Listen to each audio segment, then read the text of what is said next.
సంపాదించిన ఆస్తులు, తరతరాలుగా వస్తున్న ఆస్తులు తరిగిపోకుండా ఉండాలంటే, ఆస్తులు నిలబెట్టుకోవాలంటే ఎలాంటి సులభమైన విధి విధానాలు పాటించాలో నేటి శుభం లాభం అనే శీర్షికన పరిశీలిద్దాం.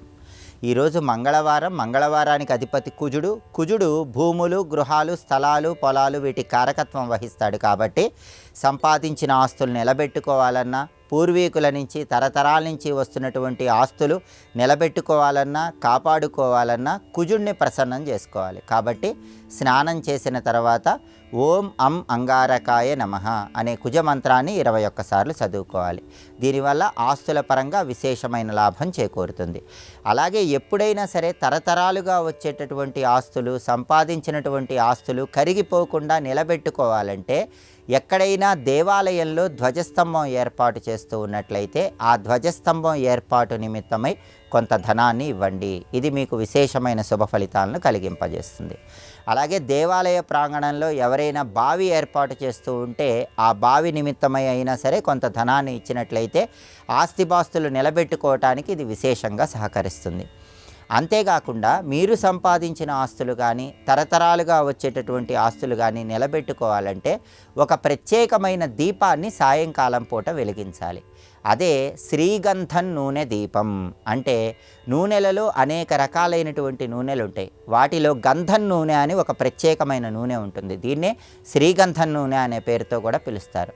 ఈ శ్రీగంధం నూనెతో సాయంకాలం పూట ఇంట్లో పూజా మందిరంలో దీపం వెలిగిస్తూ ఉన్నట్లయితే మీరు ఆస్తిపాస్తులు కాపాడుకోగలుగుతారు, సంపాదించిన ఆస్తులు నిలబెట్టుకుంటారు.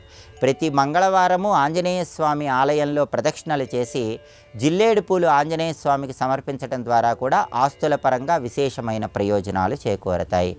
అలాగే ఎప్పుడైనా సరే మీ జన్మ నక్షత్రం ఉన్న రోజు పసుపచ్చటి పదార్థాలు అంటే పులిహోర లాంటి పదార్థాలు, దాంతోపాటుగా తీపి పదార్థాలు దేవాలయ ప్రాంగణంలో భక్తులకు పంచిపెట్టాలి. అలా పంచిపెట్టడం ద్వారా కూడా ఆస్తుల పరంగా విశేషమైన ప్రయోజనాలు చేకూరతాయి. అంతేకాకుండా ఎవరైనా సరే సంపాదించిన ఆస్తులు నిలబెట్టుకోవటానికి, తరతరాలుగా వస్తున్నటువంటి ఆస్తులను రక్షించుకోవటానికి ఒక ప్రత్యేకమైనటువంటి చిత్రపటాన్ని మీ గృహంలో హాల్లో ఏర్పాటు చేసుకోవాలి. ఆ ప్రత్యేకమైన చిత్రపటం ఏంటంటే ఒక శివలింగం పై భాగంలో ఈశ్వరుడు ఉన్నట్లుగా చిత్రపటంలో దర్శనమిస్తుంది. శివలింగం పైన ఈశ్వరుడు ఉన్నట్లుగా ఉన్నటువంటి చిత్రపటాన్ని కానీ, వరాహస్వామి చిత్రపటాన్ని కానీ మీరు హాల్లో ఏర్పాటు చేసుకొని ప్రతిరోజు కార్యనిమిత్తమై బయటికి వెళ్ళేటప్పుడు ఆ చిత్రపటానికి నమస్కారం చేసుకొని వెళ్ళటం ద్వారా కూడా భూముల పరంగా, ఆస్తుల పరంగా, గృహాల పరంగా అద్భుతమైన ప్రయోజనాలు చేకూడతాయి. అలాగే ఏ గృహంలో అయితే మంగళవారం పూట త్రిభుజ దీపాన్ని వెలిగిస్తారో ఆ ఇంట్లో ఆస్తులకు లోటు ఉండదు. మంగళవారం స్నానం చేసిన తర్వాత దక్షిణ దిక్కులో ఒక పీట ఉంచి ఆ పీటకు పసుపు రాసి కుంకుమ బొట్లు పెట్టి ఆ పీట మీద బియ్యపిండితో త్రిభుజాకారంలో ముగ్గు వేయాలి. ఆ త్రిభుజం మధ్యలో ప్రమిద ఉంచి నువ్వుల నూనె పోసి 9 ఎరుపు రంగు ఒత్తులు ఒక ఒత్తిగా చేసి ఆ ఒత్తి దక్షిణ దిక్కు వైపు వెలిగేలా దీపాన్ని వెలిగించాలి.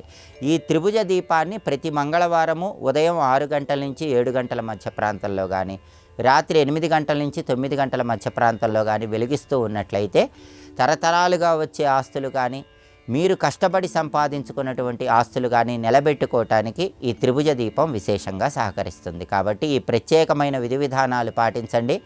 స్థలాలు, పొలాలు, భూములు, గృహాలు వీటి పరంగా విశేషమైన ప్రయోజనాలు సిద్ధింపజేసుకోండి.